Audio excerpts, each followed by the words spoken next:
ज्ञान सोना दे विधि बता ओ मेरा कल ज्ञान सोना। आज हम देखेंगे आर्य समाज और दयानंद सरस्वती के बारे में। दयानंद सरस्वती ने जो हिंदू धर्म है उसमें जो सुधार करने के लिए प्रमुख रूप से जो आंदोलन चलाया गया वो आर्य समाज के नाम से जाना गया था, जो कि वेदों के आधार पर स्थापित एक प्रमुख समाज था, जिसके प्रमुख लक्ष्य था जो वेदों के ऊपर आधारित बातें थी उन बातों के आधार पर ही सामाजिक जो ताना बाना था उसको बुनना था। इसके अलावा इस आर्य समाज का जो मुख्य उद्देश्य था वो प्राचीन जो वैदिक धर्म है उसको शुद्ध रूप से उसकी पुनर्स्थापना करना ये चाहते थे। इसके लिए जो दयानंद सरस्वती है उन्होंने जो धार्मिक और सामाजिक जो समानता है उस समानता को स्थापित करना चाहते थे। ये पश्चिमी संस्कृति के विरोधी थे और भारतीय संस्कृति के बहुत बड़े पक्षधर थे। ये भारतीयों को उनका जो गौरवशाली अतीत है उनसे परिचित करवा कर कहते थे कि आज जो भी पश्चिमी जगत ने उपलब्धियां हासिल की है वो उपलब्धियां हमने बहुत ही पहले यानी प्राचीन काल में ही हमने प्राप्त कर लिए, लेकिन जो धार्मिक आडंबर और कुरीतियां हैं उनके कारण उस चीज़ को हम क्या कर चुके भूल चुके हैं। इसी कारण उन्होंने तर्क के आधार पर अपनी बात कही और वेदों की ओर लौटो का नारा दिया। तो नमस्कार, मैं हूं अशोक कुमार और आपका मेरे चैनल स्टडी 58 के अंदर स्वागत है। वीडियो को लाइक कर दें और लाइक करने के साथ साथ मेरे चैनल को सब्सक्राइब करना न भूलें। इस वीडियो को व्यवस्थित प्रारंभ करने से पहले आपके लिए एक क्वेश्चन है जिसका जवाब आपको कमेंट बॉक्स के अंदर आपको बताना है, और इसके बारे में मैं इससे पूर्व वीडियो के अंदर बता चुका हूँ। आपको बताना है कि केशव चंद्र सेन के प्रयासों से कौन से दो समाजों की स्थापना हुई थी, उनका नाम आपको कमेंट बॉक्स के अंदर बताना है। अब देखेंगे हम इसे विस्तार से। आर्य समाज आंदोलन का मुख्य उदय ब्रिटिश साम्राज्य एवं पाश्चात्य विचारधारा के प्रभावों के प्रतिक्रिया के रूप में हुआ था। किसके रूप में? प्रतिक्रिया, यानी जो ब्रिटिश और पाश्चात्य विचारधारा उसको रोकने के लिए जो भारतीय सभ्यता और संस्कृति को क्या कर रहा था, समाप्त कर रहा था और भारतीयों को हीन किए हुए था, भारतीयों के अंदर हीनता की भावना भरी जा रही थी, तो उनके प्रति उसको रोकने के लिए अवरोध के रूप में और हिंदू धर्म के अंदर सुधार के लिए ये प्रारंभ हुआ था। आर्य समाज तत्कालीन समाज सुधार आंदोलन से भिन्न था, अलग था। किस मामले में अलग था इसकी हम बात करेंगे। इसने मुख्य रूप से हिंदू धर्म और समाज में सुधार का कार्य किया। किसका कार्य किया? हिंदू धर्म के अंदर सुधार का। तो सबसे पहले जो हिंदू धर्म की बात की थी, यानी और भी जो जितने भी हमने पढ़े उनके लिए ऐसा कोई लक्ष्य नहीं था कि हिंदू धर्म के बारे में था, यानी बाकी सभी जितने भी व्यक्ति जैसे राजा राम मोहन राय के बारे में पढ़ा तो वो सब के लिए थे, लेकिन यह दयानंद सरस्वती ने जो अपना मुख्य लक्ष्य बनाया था वो हिंदू धर्म के अंदर जो भी रूढ़ियाँ आई, आडंबर आ गए, बुराइयाँ आ गई, उनको समाप्त करना इनका लक्ष्य था। इनका मुख्य उद्देश्य ये हिंदू धर्म और समाज में कालांतर, देखो इसका संधि विशेष होता है काल प्लस अंतर। काल मतलब समय होता है, यानी अंतर मतलब जैसे जैसे समय बीतता जाता है, यानी समय के बीतने के साथ में इसमें कुछ रूढ़ियाँ आ जाती है, यानी जिसका कोई औचित्य नहीं, जो न शास्त्र प्रमाणित होती न ही उसका कोई आधार है, जो अपने आप ही मनगढ़ंत रूप से लोगों द्वारा कुछ ऐसी प्रथाएं इसके अंदर डाल दी जाती, उनको समाप्त कर प्राचीन वैदिक धर्म के शुद्ध रूप को पुनर्स्थापित करना था, जिसका वर्णन वेदों के अंदर दिया गया। उस धर्म को ये प्राचीन वैदिक धर्म को ये पुनर्स्थापना चाहते थे।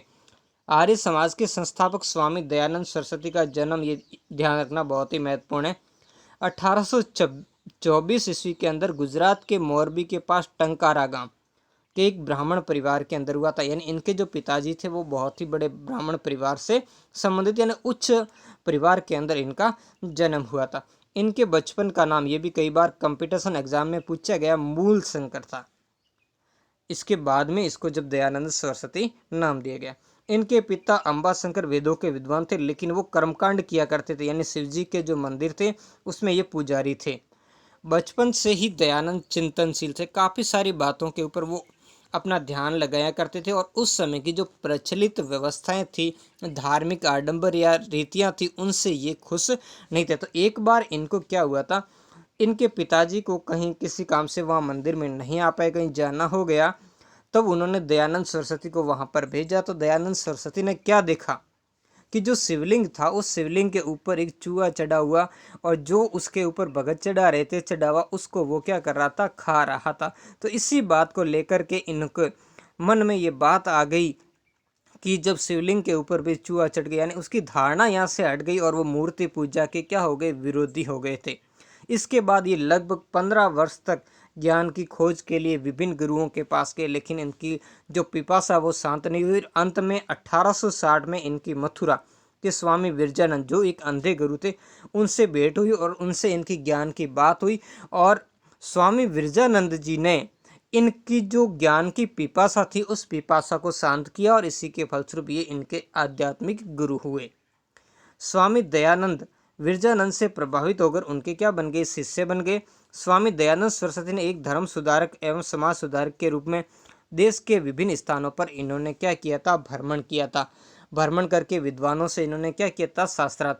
यानी ये मूल रूप से कहाँ से थे, जो गुजरात का मोरबी के टंकारा ग्राम, जिसे आप अगर इसकी जगह आपको आ जाए काठियावाड़, तो ये काठियावाड़ क्षेत्र पड़ता है, जो मोरबी इलाका है टंकारा, और ये गुजरात के काठियावाड़ क्षेत्र के निवासी थे। हालांकि इनका कार्य क्षेत्र संपूर्ण भारत था। विशेषकर इनका जो सर्वाधिक जो सफलता इनको जो आर्य समाज को मिली थी वो उत्तर भारत में मिली थी। और इसका अगर सर्वाधिक लोकप्रियता की हम बात करें तो सबसे ज़्यादा लोकप्रिय ये उत्तर पश्चिमी यानी लाहौर वाला ये क्षेत्र है, इस क्षेत्र में हुआ था। जबकि इसकी स्थापना की बात करें तो पश्चिमी भारत में यानी बम्बई के अंदर इसकी स्थापना हुई थी। बंगाल के समाज सुधारक केशव चंद्र सेन के प्रयासों से इन्होंने अपने विचारों को संस्कृत के स्थान पर हिंदी में व्यक्त किया। ये बहुत ही महत्वपूर्ण है, और अभी जो फर्स्ट ग्रेड एग्जाम हुई थी उसमें यही क्वेश्चन आ चुका है। यानी इससे पहले ये अपने विचारों को संस्कृत के माध्यम से व्यक्त करते थे, और जब केशव चंद्र सेन ने समझाया कि भाई इस तरीके से आप करोगे तो जो जन साधारण है वो आपकी भाषा को नहीं समझ पाएगा, और इससे जन साधारण के ऊपर कोई आपका प्रभाव नहीं पड़ेगा, तो आप ऐसी भाषा चुनिए जिससे जन साधारण को उसकी जानकारी प्राप्त हो, जन साधारण को वो समझ में आए।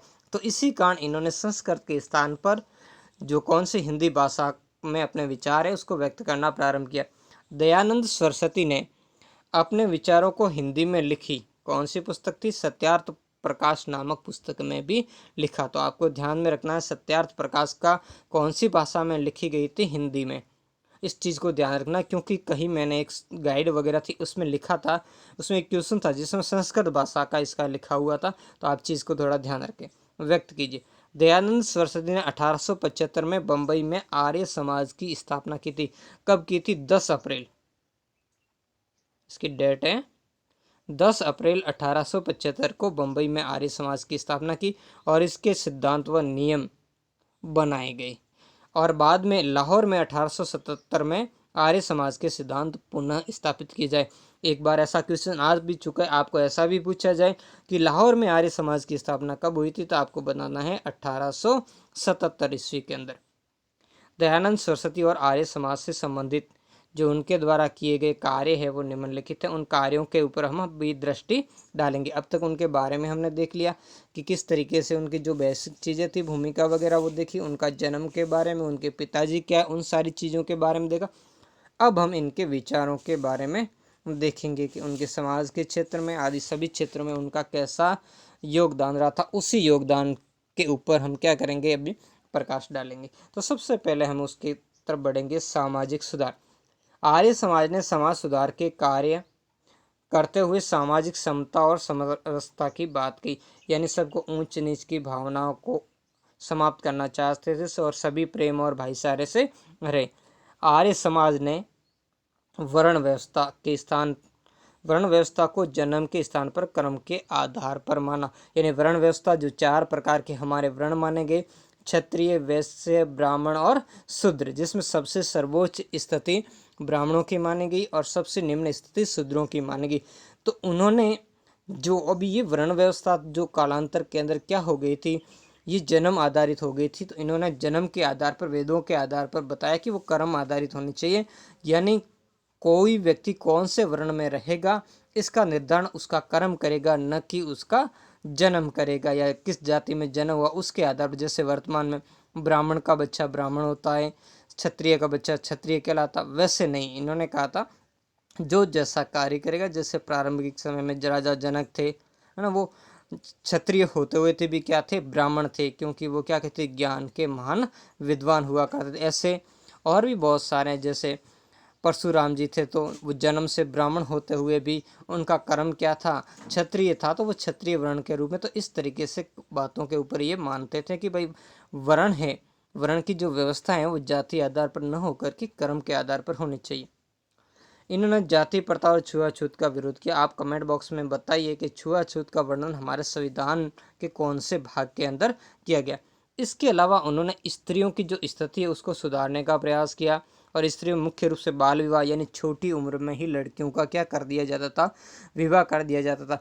इसके लिए इन्होंने आर्य समाज ने एक आयु निर्धारित की थी, जिसमें लड़कों के लिए न्यूनतम आयु जो 25 वर्ष थी और लड़कियों के लिए न्यूनतम आयु 16 वर्ष इन्होंने निर्धारित की थी। इसके अलावा पर्दे प्रथा, जिसके अंदर स्त्रियों को घरों के अंदर घर की 4 दीवारी में कैद रखा जाता था, घर से बाहर नहीं निकलने दिया।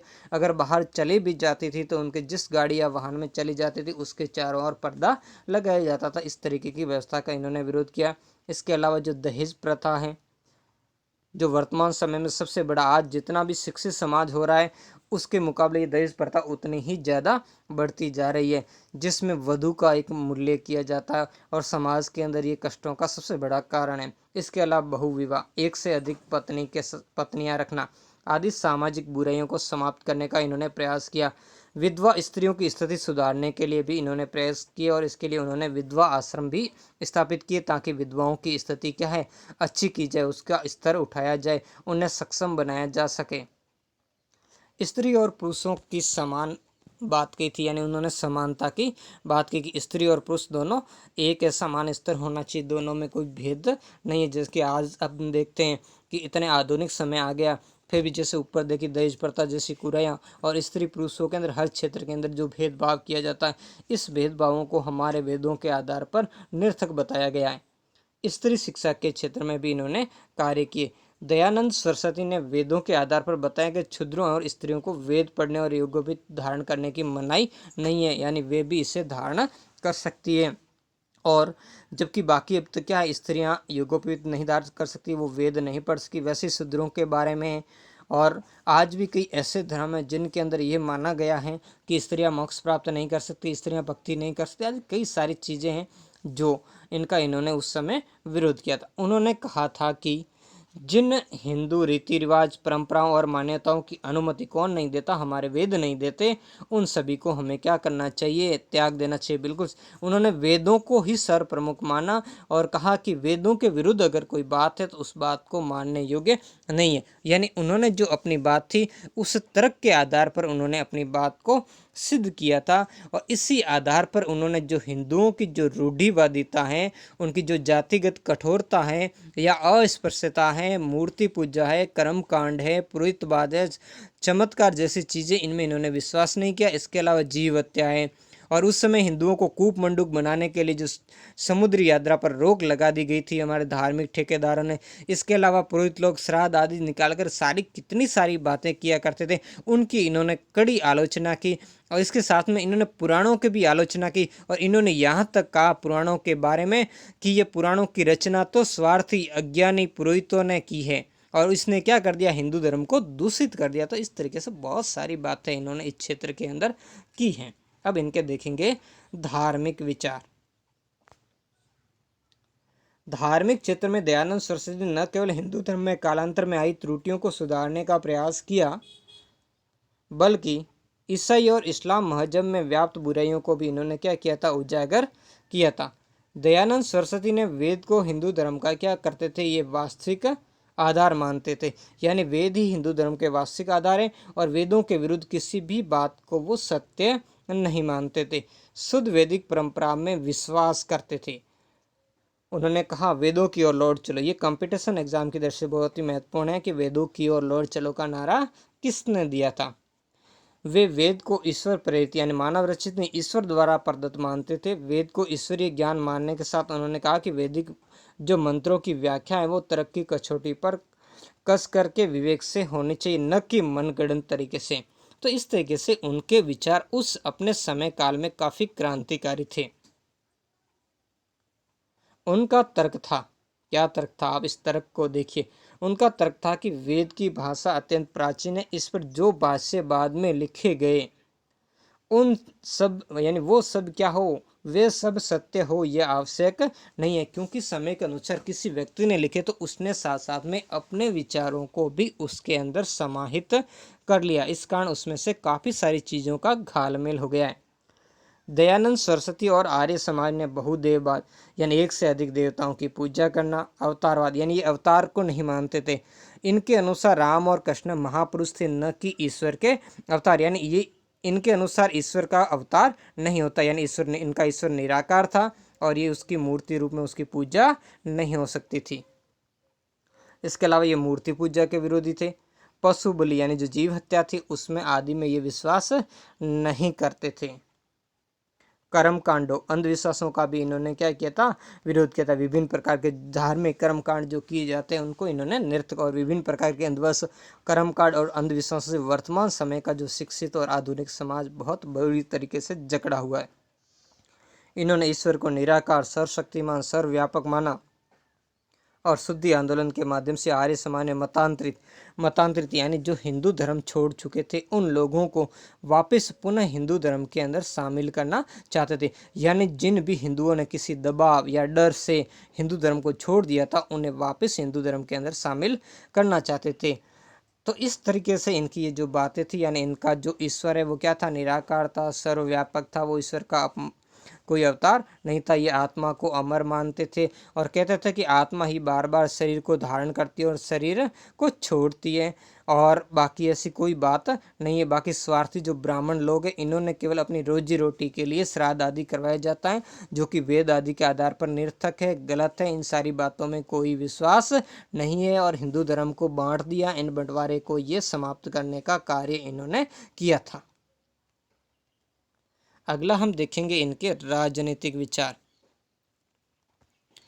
तो इन्होंने राजनीति के क्षेत्र में स्वदेशी राज्य, बहुत ही महत्वपूर्ण बात है। स्वदेशी राज्य की बात करते हुए दयानंद सरस्वती ने कहा कि विदेशी राज्य, ये इस उक्ति को ये कंपटीशन एग्जाम में कई बार पूछी जाती है, इसको आप याद रखना। विदेशी राज्य चाहे कितना ही अच्छा क्यों न हो लेकिन वह सुखदायक नहीं हो सकता। इसके आगे की लाइन इन्होंने कहा, बुरे से बुरा देशी राज्य अच्छे से अच्छे विदेशी राज्य से अच्छा है। और ये बहुत ही जी तोड़ बात यही है महत्वपूर्ण, स्वराज्य शब्द का सबसे पहले प्रयोग दयानंद सरस्वती ने ही किया था। इसके अलावा उन्होंने स्वदेशी, स्वराज्य, स्वभाषा और स्वाभिमान की भी बात कही थी। अगला हम इनका देखेंगे शिक्षा के क्षेत्र में इनके द्वारा किए गए कार्य। तो शिक्षा के क्षेत्र में आर्य समाज ने बहुत ही उल्लेखनीय कार्य किया। हालांकि इसकी मृत्यु के बाद ही वास्तविक रूप से इसमें कार्य प्रारंभ हुआ था। स्वामी दयानंद सरस्वती के स्वर्गवास यानी इनकी मृत्यु हुई थी 30 अक्टूबर 1883 को अजमेर के अंदर। दीपावली के दिन इनकी क्या हो गई थी, मृत्यु हो गई थी। ये जोधपुर के महाराजा के यहाँ गए हुए थे, वहाँ एक नन्ही भक्तन थी, उसकी आलोचना इन्होंने कुछ की तो उन्होंने इनको क्या कर दिया था, दूध में जो कांच का पाउडर होता है उस पाउडर को मिलाकर इन्हें पिला दिया। तो काफ़ी दिनों से इनके तड़पने के बाद इनकी क्या हो गई थी, यहाँ पर अजमेर के अंदर इनकी मृत्यु हो गई थी। तो इनकी मृत्यु के बाद ही आगे चल कर के जो शिक्षण संस्थाओं की स्थापना हुई जिसको आगे बढ़ाने का कार्य इनके अनुयायी थे, जैसे लाला हंसराज है, पंडित गुरुदत्त है, लाला लाजपत राय, स्वामी श्रद्धानंद आदि ने इनके विचारों आदि को आगे बढ़ाया था। तो इसके बाद में 1886 में लाहौर में दयानंद एंग्लो वैदिक स्कूल, जो वर्तमान में देश भर में DAV के नाम से संचालित हैं। इसके बाद में जो 1889 में इन्हीं स्कूलों को, जो दयानंद एंग्लो वैदिक स्कूल थे, उनका नाम बदलकर दयानंद एंग्लो वैदिक कॉलेज के रूप में अस्तित्व में आ गया। और यहाँ पर जो इन स्कूलों के अंदर जो पाश्चात्य या कह सकते हैं हम पश्चिमी जो पद्धति है उनके माध्यम से शिक्षा दी जाती। जो बाद में इनके नहीं थे, इनमें मतभेद हो गया था शिक्षा को लेकर के कि किस क्षेत्र में शिक्षा दी जाए, पाश्चात्य पद्धति से या जो भारतीय पद्धति थी या जो कह सकते हैं हमारी पुरातन पद्धति थी उनके अंदर शिक्षा प्रदान की जाए। तो इस क्षेत्र में इन दो फाड़ हो गए थे। एक भाग जो पाश्चात्य शिक्षा का जो समर्थक था उन्होंने दयानंद एंग्लो वैदिक स्कूल किया और दूसरों ने क्या करेंगे, आगे हम इसमें देखेंगे, हरिद्वार में गुरुकुल की स्थापना करेंगे। देश के विभिन्न भागों में दयानंद एंग्लो वैदिक संस्थाओं का क्या किया गया था, विस्तार किया गया और पाश्चात्य शिक्षा पद्धति से ज्ञान दिए जाने को लेकर आर्य समाज में मतभेद होता। पाश्चात्य शिक्षा पद्धति इनमें दी जाती थी दयानंद एंग्लो वैदिक कॉलेज में। वैदिक शिक्षा पद्धति से शिक्षा प्रदान करने के लिए 1902 में, ध्यान रखना, हरिद्वार के पास में कांगड़ी में एक गुरुकुल, जिसे गुरुकुल विश्वविद्यालय या कांगड़ी गुरुकुल के नाम से जाना जाता है, जिसकी स्थापना स्वामी श्रद्धानंद ने की थी। दयानंद एंग्लो वैदिक संस्था और गुरुकुल कांगड़ी दोनों ने भारतीय संस्कृति की उपलब्धियों को बताते हुए भारतीयों के मन में आत्म गौरव की भावनाओं को उत्पन्न किया था और भारतीयों के अंदर वापस जो जोश है अपने स्वदेश, स्वराज्य, स्वभाषा के प्रति, उसको जगाने का कार्य किया था। इन शिक्षण संस्थाओं के माध्यम से अंधविश्वासों और कुरीतियों को समाप्त कर धर्म और समाज सुधार का क्या किया गया था, प्रयास किया गया। इसके अतिरिक्त दयानंद सरस्वती ने हिंदी को, ये लाइन बहुत ही महत्वपूर्ण है, हिंदी को राष्ट्रभाषा के रूप में स्थापित करने का प्रयास किया था। तो आज के वीडियो में इतना ही। कैसा लगा वीडियो कमेंट करके ज़रूर बताएं। नेक्स्ट वीडियो में मिलते हैं जल्दी नए टॉपिक के साथ। धन्यवाद।